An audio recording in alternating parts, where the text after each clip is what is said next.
Good day, ladies and gentlemen. This is Blue Knight 7 with the Blue Knight cast, and I had a little bit of a hiatus. I'll just say real life has intervened a few times lately.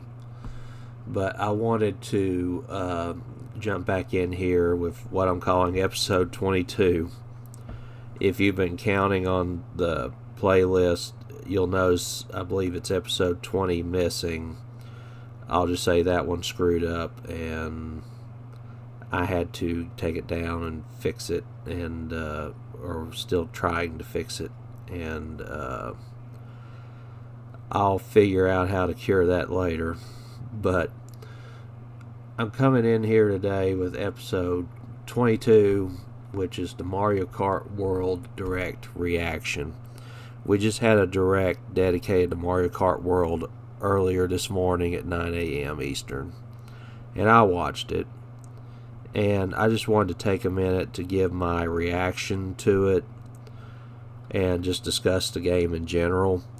Just to get this out of the way, there wasn't any discussion about when people can pre-order a Switch 2 again after they canceled it. There wasn't any discussion about pricing any further. I know that's kind of been like a major subject with Switch 2 since it was revealed. But we're not trying to get into that today. We're here about Mario Kart World, and none of it was talked about anyway. This was just about the game, and that's what we should have expected, I think. And the whole purpose of this direct would be to sell it to someone that hasn't already been sold on Mario Kart World.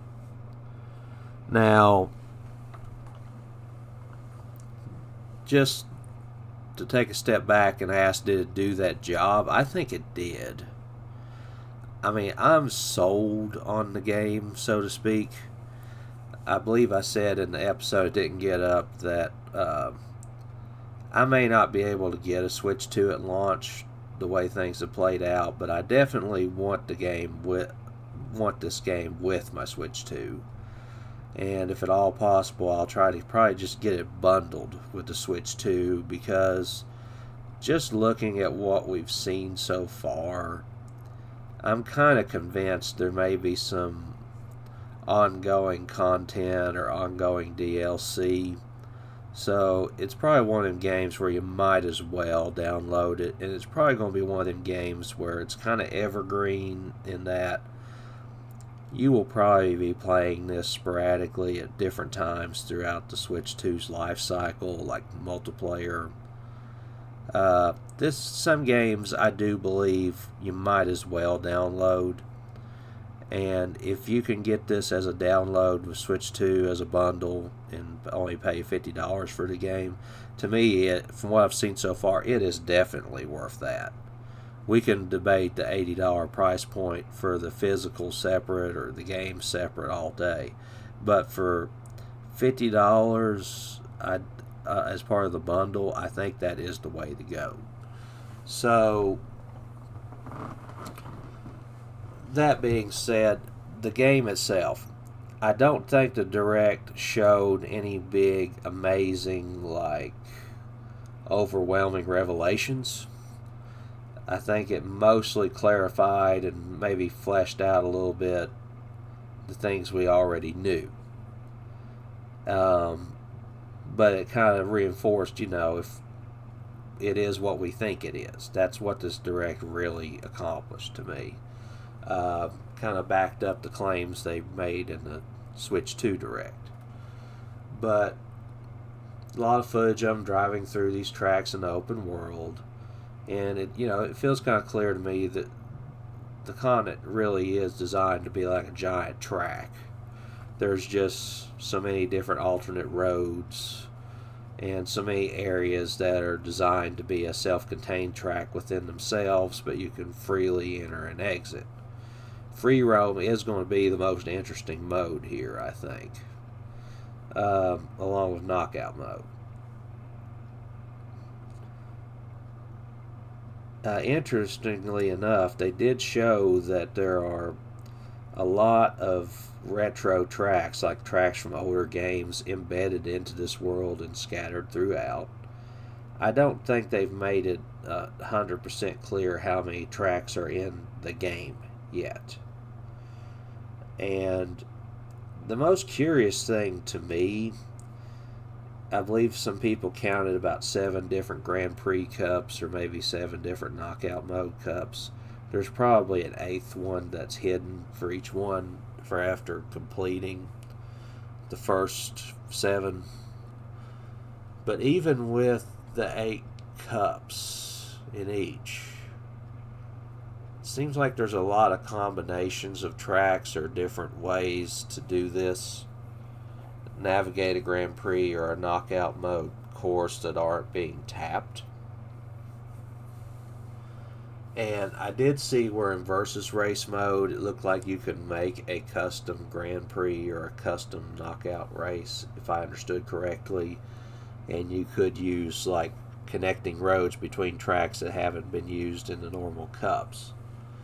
So I think it's like they foresaw that, and I'm kind of interested in versus race too a lot, to be honest, because I just want to see how much you can do with that.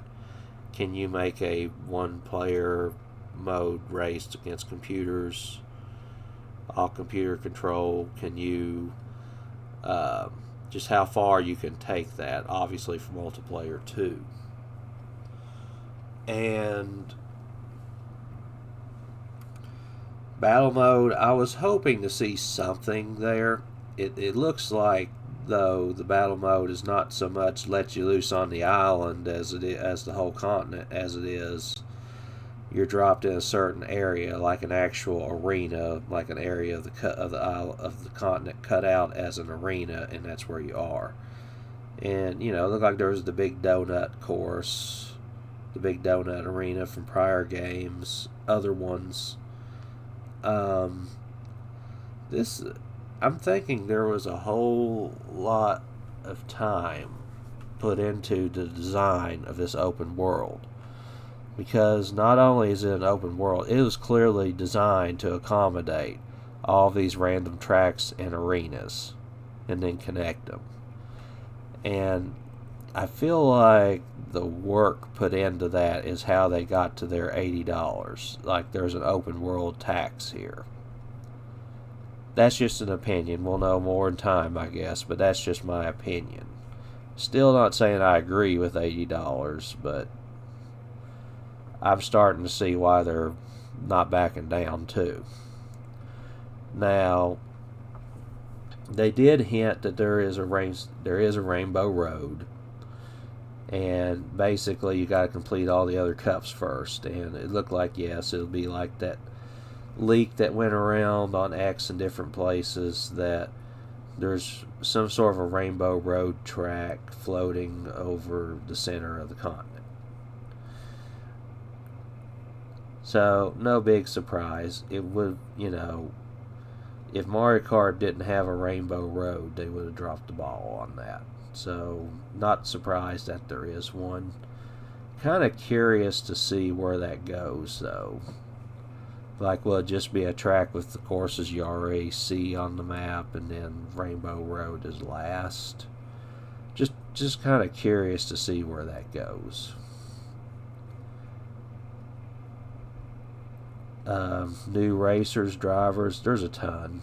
I mean, I don't know the exact count at this point, but there's a ton, and the whole bag of fast food thing is clearly for unlocking skins, character skins. And they can be unlocked. There's a point at which you can unlock them and select those skins, the different themes. And they have themes.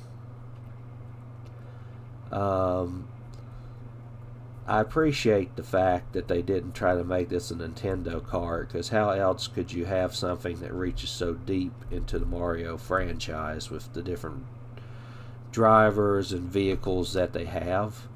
Because it's starting to feel like about every random Mario enemy, or every random character or creature from the Mario universe is there. You can race as a Goomba. You can race as a Shy Guy, though that's been there before. You can race as a Wiggler, I think. You can, though I think that was already in Mario Kart 8. The penguins. and just other random stuff. I mean, they're all there, and that's, to me, is part of what makes this appealing to someone who grew up with the Mario series. The open world itself, it's kind of hard to give it a critique or a rating because you kind of have to see it all. But it looks like it's pretty big. It's well thought out. It seems like there's going to be a lot of Easter eggs and moments. Like they showed a sign that had them in their pixelated forms for the Super NES, original Super NES game.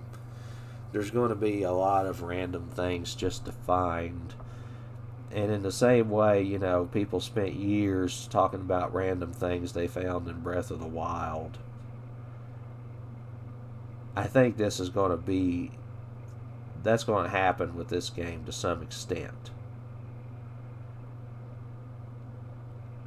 I do think this is actually supposed to be the launch game, and this was always supposed to be like a major moment for Mario Kart, like taking it to the next level. Like, can you really go back to something like Mario Kart 8 after Mario Kart World? I do think this is that kind of a game for Mario Kart, the same way Breath of the Wild was for Zelda.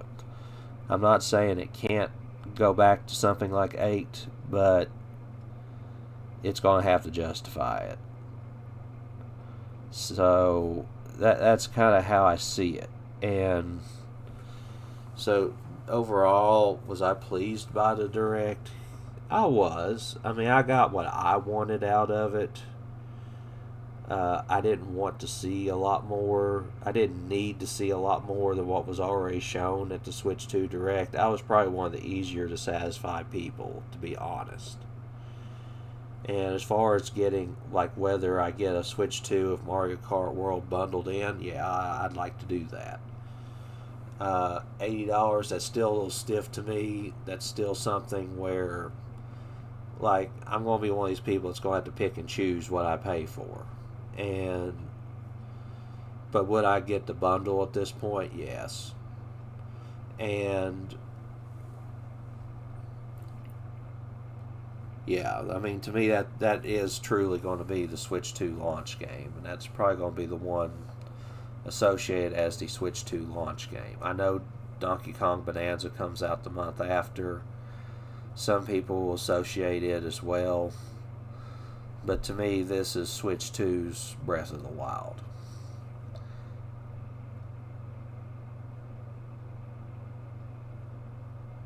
And that pretty well covers what I got out of it.